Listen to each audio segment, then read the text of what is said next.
ZPM kalung rual puite le sai phai khomi puite in zawai in chibai ka buk chewani e khuwa hian ke ma hian enge moti takin athok alung len thak ka tia e kawai khat local na ni lowa Mar Student Association program a po khan ka local to tin thil da te po ka local to political campaign te poi kalau kalau masa kan HSA program ania kata kan info na tu te kan soya kan maso na turlam te kan soya ni tun tum hi street campaign ania politics thil ni chungin chulo lam deu te po chu han soi tel ram kan du deu boka din hei min lo dong sun da na hian VCP hoin min lo dong sunga chu wang chuan ZPM ren ron taka han soi po kha in thar ron lek lekin ka khia thì rual chuan kan culture ani miawa wangin e kan soi lo thelo boka masabera chuan e khuwa ina mamo kan thlen te kha e vote zong kan nia kan du chuan e kan lo ti fe kan alo mom le mai kan ti theya ring de win kudin benga kan honga kan ti le ti lo kha lang le mai don boxia April ni som bakwa Karle mai khianin kal enge ni vote kan thak dona chumi ma zong chuan politician chuan kan bum thei cheu ni kan du pot chuan e kan ti ve kan tiang in lo me manga amai ro chu tiang chuan kan ram hi akal rei deu towa min thilan dila e kan tiang kan te ti le lo hi atam thila wangin akhoi ama ka kan ti mari do no le tuna chuan achan chu sarkar sun le pai hin te kan han enanga chu tiang te nen chuanin enge kan ti thei ti te kan ngai tu anga election campaign ania model code of conduct oma wangina phallo te oma sarkar thil hanin tiam po khadanin a phal chi alo ba campaign na dang sarkar thil manakha stirwan chuan helai sai phaya kan omlai tu chuan kan ei do na chumi chunga han thir the mo enge morem chang na mani na ni chin in soi ho te kha hun kan nei ani chpot chuanin e chu kain huam ra kan ti kha chu kan soi tel ram du ani e tu kin a hian zingdar college an ve don to tu chuanin dai lo wa e ti sa thi kan lo ma alo le ma ya amai ro chu ai thar rom na chu political party campaign kan ne wangin chu lam hoi chu kan han soi de u do na cham chuan inu lo zong de kan lo se ni pon in lo khle thiam don ania a chan chu in than poi mo tak mai kan pha chun don chu in than chu kan khiat chian lo chuan sai phai hian vote kan thak tle mong ti kan hlawa tin a thang na tur kan khelo palang ti kan hlaw ko kani chuwang chuan khoya nge MP in thana hi chuan helama hian i thak ang o ti kha soi fia kan tun do na e VCP ka bula chuwa VC in than chu a in than dan te kan than chua te po kan thria mania MLA kan thanga MLA in than po kan thria ni ma se MP in than hi kan chiang vak lo tang ani achan chu MP kha pakhat om tho boxi anang om le boxi kan te tru Rajya Sabha kha kan tia Lok Sabha kan ti le boxi lai cho me zuar ta ni chon thria thiam har kan to nia kan nuwa kan political party ho foi du point an thevek lo mai the ni kha lam la de om ho po kha ni enge Rajya Sabha enge Lok Sabha ti kha in khiat pol ve nual mai the ni chuwang chuan eng in thange kan ma chon don hi soi fiak to tila tho me Rajya Sabha chu India ram hi parliament hnoya hianin ro rel na in ni omani pakhat chu upper house an tia Rajya Sabha lower house chu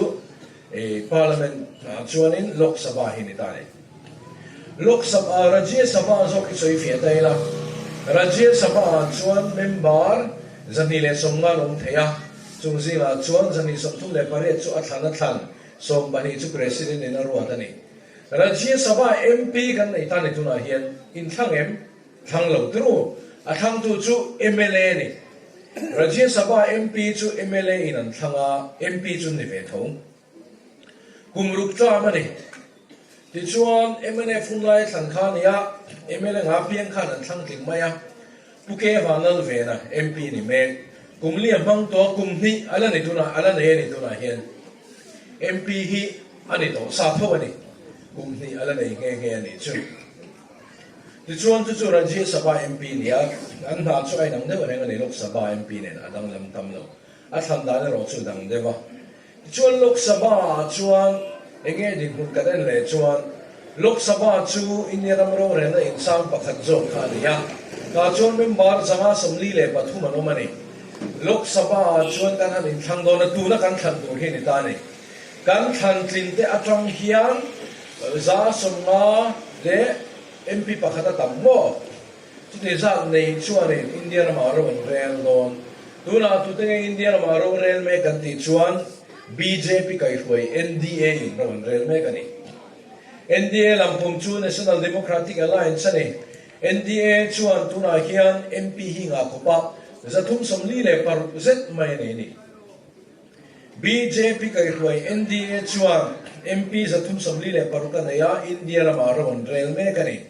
ta chuan tunge ni tunge tel kan ti chuan BJP hian an tholo mera BJP hian MP zani somkhua le panga an thowa tin ado ta chuan ado thi chun niam to le Janata Dal United in som par kan tho an hoi mi the fe kan ni adama rang khanoma ta chuan hei Meghalaya National People's Party tiang chi te le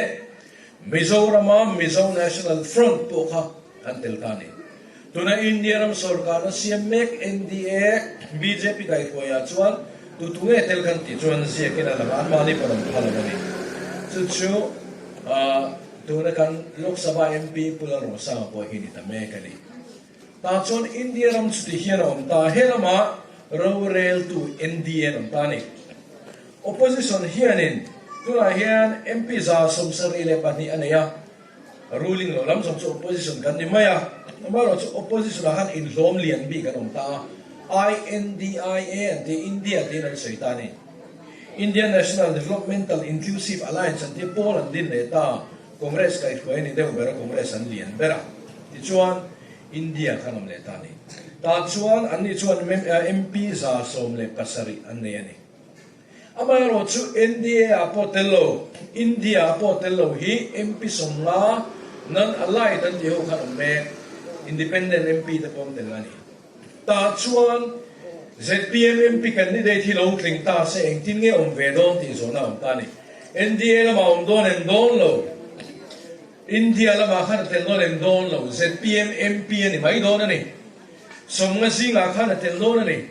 enge om se ti mai the ya ta chuan ZPM chuan India aram ro re na hian pu ne du ve lo thian ro kan siam don kan sei fia don ani helama khan enge theng kan ti chuan ni china khan an soya sam ni som le pakwa helaya hian MP in thana campaign in kan lo kalani ta chuan enge kan soi kha MP in thana kan campaign a kan soi chu citizenship amendment bill kan du lo kan ti MNF kon an du lo Congress kon tu man kan du lo ani MNF candidate pusila lo sa ga hian adu thar ta thut lo MP ani du khan MNF kon an du thar ta thut lo an du lo zel ani ma se pu an ne ya NDA noi anu ma wangin NDA chuan BJP chuan central sarkara chu bill CAB chu aron pulut ta kan thri tru enge lo thleng kan du lo ti mai lovin ku ro sang hianin kan du lo ni mai ni lovin kan do dang don ti in ring tong lo ni chuan a do zong in ka vote don ti soi nge a soi lai kon ka umani Mizoram University a soi ni ma se a do zong ne lo na thop zong a vote le chan enge kan ti chuan pu an nei wang ani BJP kai khoi NDA nom wang ani an sual ta ni lo kan thien te fe kan ni ama ro chu pu nei chu thalo ani ti chuan le lama India le anoma helama NDA noma Indian sarkar chuan India in do hal don Indian sarkar chuan NDA in do don chu ZPM chuan tha kan kelwa Mizoram chuan MP pakhat chau kan nei sia state dang chuan som ni ro te thlen pe chuan som ria don te an nei a chu ti lai ke ni na enge mo lam lo chan kha kan du lo wa ZPM chuan pu kan nei don lo wa central a chuan tual tho party kan yangin ke manin kan dinganga thian siam ro chu kan nei ang tu polo kar zo sarkar se thiana kan siamang chu chu a tha ni ema ton thia da po thian kan siama wanga thil kan ti tam tak football ate politics a reilo te minister kan ni ve chung point Mizoram om lo sum le pai le thil nang kan lak lu tek ke ma nge po khat yang ang din huna kan din ve the na ka thian kan siam na tang ni ta ni chuwang chuan pu kan nei dong lo chu kan dam lam na ni ta ni chu kan threfu lo wang te ka lau ani a po han kan soya e kan em ne fu na te hi anin dai lo viong nge ka khelo ni chin khan kan soya Rajya Sabha MP nei sa tu chu tho chu Lok Sabha non ti le atlin phei chon Rajya Sabha kha an chan do na chu ni ya ma ro chu tinan in rin lo wa ani ka ring so ma na le la ma chon in dai lo na ve chan ani mai pe le ru azor tu la ma khan van ve de to ni mai the kan soi tu ni lo mi party thilan ni azu soi ko ka tum che la wa iponi se nothing else at PM here puri chal banal ma hi candidate a inda di kan soi le don ni MP kan soi to engin than na nge kan soi to tru MP chon eng da nge tho MP chon eng da nge tho ti kan thiet chuan kan candidate that je hi kan thre fi don ni ge ni hian MP chon eng da nge tho kha parliament ta awang thua soyang ka chu an pa khatani chumi pona chon ti tur tam takane ni surpar lai pu dorang PSU kan ti hotel dorang tin company kan ti corporate office te dorang budget po na matang in Mizoram tan thil tha tam tak sum le pai le thil dang ala lu thri nang mi dor tur chon nge thiam ngai ni chin ka se khan tong thiam ngai ni ke te lul poina mi thiam ang thiam lo mai la an tong a po tlem kan tong ve the wang in thil enge mo chu kan la lu the ni MP chuan pon lama khatiang zong dor tur chuan tong thiam ngai MP candidate kan nei fu le ni vai na piang le sei ni na ni ya tong a thiam Hindi a pian pui tong in a hong the English a hong the at pian pui tong in vai na piang ni chu va vai om ve kan ti vai the chen chu ma ro chu ani lo vai na piang le sei ni na ni chu hian Mizoram an om dua an loi na Presbyterian ko thana chuan tuna en tu hil tu ni meka K3P leader enge mochin ani ya biang K3P leader te ni ya K3P a over nuwa ven tu ni ya ma hin ai zona ven tu wa me office bearer ani le the ni chuan chonan du mani kum somli le pangami vel ani ya tirnuam to ai o kal the ni kan ramai o palai ni don Mizoram state ai o in kan sarkar thu le ha te central thun khen tu turan ya wangin ZPM MP hi chu mi tan chon a tha ni party dang chon sarkar hun lai nan tha ani the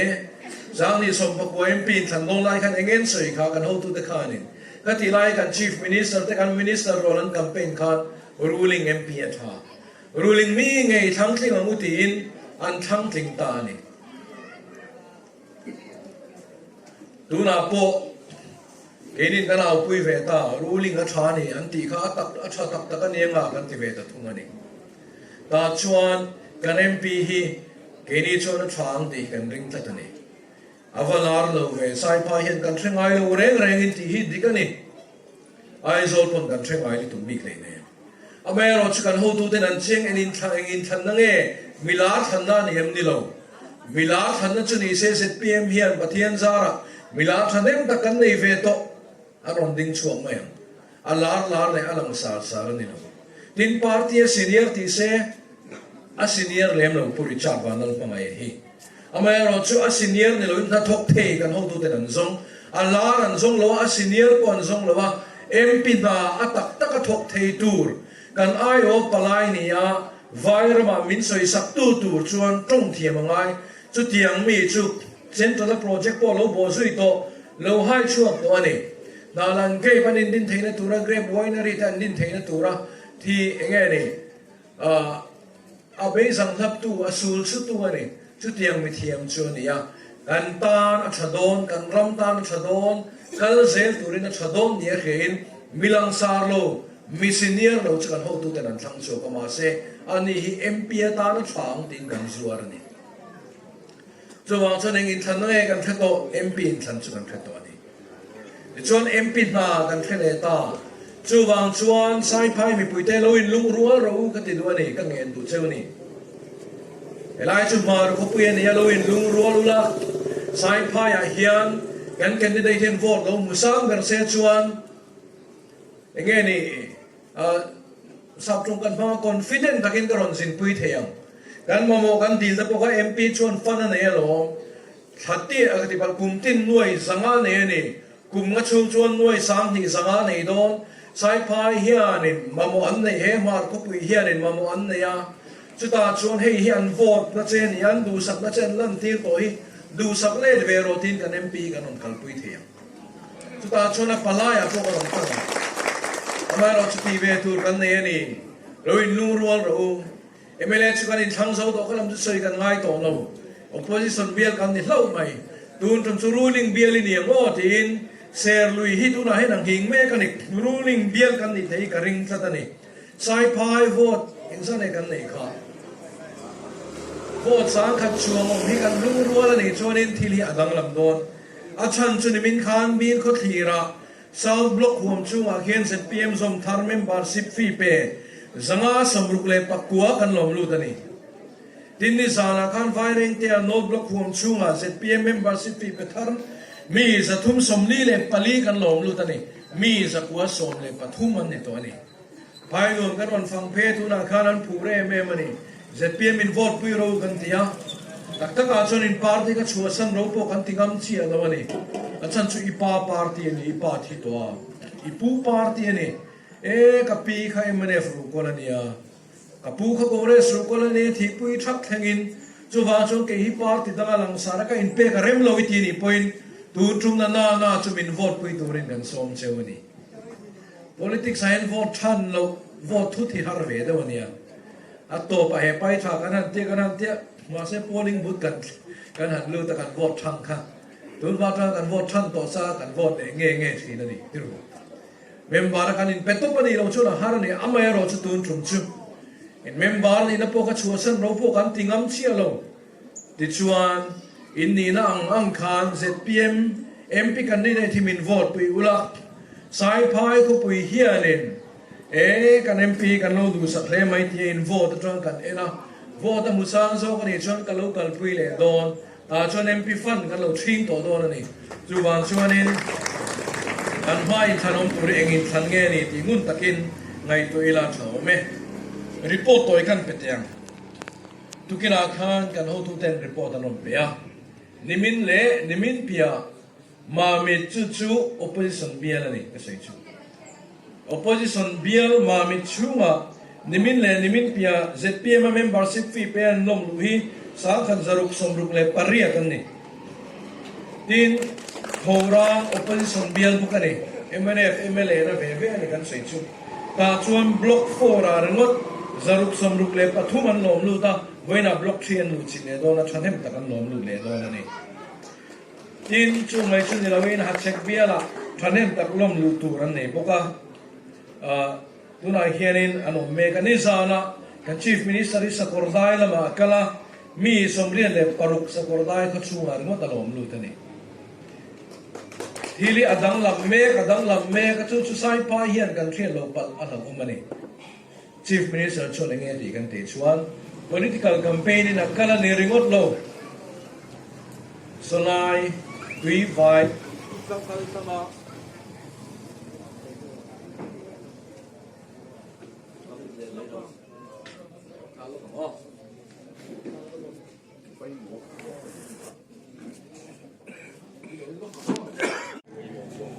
tlang phe tur lei no so ai na ni ZPM in so lei so kan ngai poi mo me ma pumuan puya pun te phe chuanen a soi renga kan u nau te ra le lama so nan oma an khomai tha ka ni kong an nei lo so sa kan ti chuan an khomela dang lam dor tia mani lo ka manipur te avat lowa an har san je kan thia imphal laman kal thei to silo tho thein ni se leng puyan tum ka ka chu trai ngo palama an kala an cha khai zong helama tanga lu da le to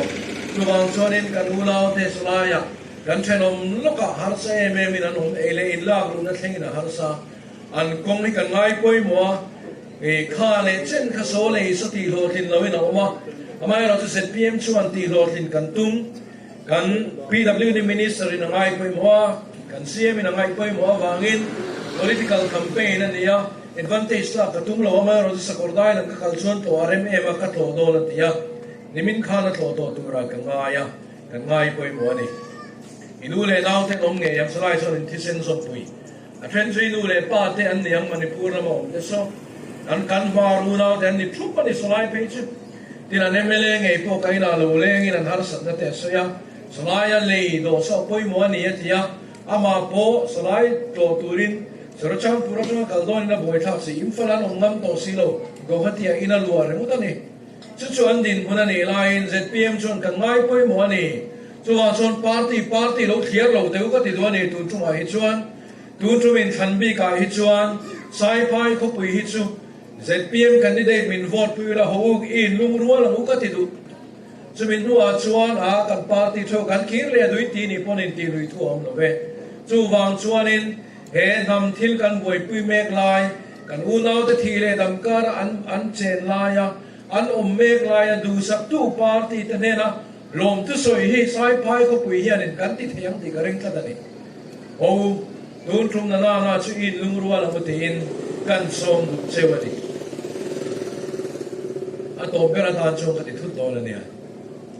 นี่ก็ใช้เรื่องต่อตัวเลยด้วยละตรามตองติดกระเร่งอ่ะทั้งกันมาชนทีนะกัมเปน่าชวนชุดท่าเกนี่ชุดกันท่านี่อันนี้ชุดเชียนี่เต็มที่อะไรลำเฮียนเชียดเสียสวยก็ตุ้งล้อเชียดปนเช็คแคร์ละมั้งคงเรสันเชียดฉันดูก็เท่าเราฟันเช็คแคร์รินปอยน์ก็ริงเราไม่รอจูเฮ้ยคุณได้เราแต่กันสุนการเวทาสุดาชวนกันทิลตีเทรนกันตาเฮียนมีเพื่อนล้มแผ่ดินกันเทียล้มจะสวยนานเตที่นี่ก็กันดงเล็ดฟงดินอาเหตุอย่างนี้อันนี้โดนชวนเกี่ยวกับเตลเวดูเดียเรารู้ตันอมันนี่ตาชวนสายพายเฮียนอินอมกันริงดินสายพายอยู่นิดแต่พวกกันซ้อมดูกันชาลุจุริลสาวกับเนนกงเราหงรู้มีสองเราลุดโรเซมานี่อินทันโดนาคานี่ไม่เลี้ยข้ามินเบย์นั่นสนุกตุกตีไม่ข้านี่เราลุดเวกโรเซนเล็งเวกันนี่กันโหตุไปโหรุนปุยหุ่นกันทงเงียที่ยาเหตุ polisi ก็ดูเวนี่ที่เตะกัลคุมทรายเห็นก็เตลเวดูอันนี้ที่เตะตูนมาจนหัวสะพานคองเกรสนี่ไล่ไม่ได้ฟันนี่ไล่เทนัสตักตะก็บินไปตัวนี้พอยน์เราลูดโรเซอันเตลนัตุรินอินพุยาเฮียนินอันเล็งเฟกันนี่มีกันเคลียร์ตัวนี้เราลูดโรเซอินฮงซาวังอูแคมเปญกันนี่โซเฮียนสันนินทรังอินวอทากนี่เช่นเฮียน membership drive เราในกุล่ะคุณกันนี่จนอินทิน่า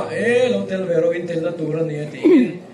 เขาปุยฮิสเปียมเขาปุยอาเฮียนกันสันติเทกันริงทักกันนี่กันทับเบอร์ลงมาโรจูMLAอินทันโดนักเอาหน้างินตีทับเบอร์กันตุ้มตุลาเฮกันดิกเบอร์ลงนี่พอยตีดิกเบอร์กันตุ้มทำเทียงเบอร์ชวนทิ้งทราตีกันดูนี่กันรำดินหุ่นกันเนี่ยนะตุลาหนุดเชียฮิชัวเร็มโลAI ทศให้กันแข่งเทียงตีกันริงสติรวันชวนมินจงทายปุยตูแต่มินเวนปุยตูแต่กันกระสมดูเจ้านี่ก็กันช่วยตูเลยก็กันมีเงินมาสัตกันว่ามั่งสายพายชวนมินตูสับสินกันตรูมามีมาคุยกันส่งแต่งเจ้าเข้มหนาวโดนทิลติเทกันยักดินหุ่นซ่ากันดินชวนสะโพเตอหลังเมียนเราสะโพตัวทีอามากันคอยไล่เราสุนเล่ไปชนเนมตะกันคอยโดนรุ่งไล่เราพอให้เตียงดินคนนั้นตึงดินเฮียนั้นรุ่งเล่ไม่ทีจูวางชวนชุ่มเข้มนาชวนกันหิมเทนตูรินวินเวนปุยตัวเราจังเราในการเอาตัวดันกระฟอนนัมเบอร์ปนเนี่ยทิลชะโลกันตีนิชวนมินอนฮาวรูอินดูโตกันมินอนฮาวรูมาตรงข้ามมินอนฮาวบอร์รูก็เราดงส่งไปกันอินเสียมชัดตะโกกันเราตุ้มังจูวางชวนหูอีจังหูแต่หูกันตีนี่ปนอีเซชัดตะกินมินเราดงส่งดูสังกัดทิลเป็กจิตินเร่งมินเปียจูวางชวนกะลมเรนี่อินสบายชัวกะลมเม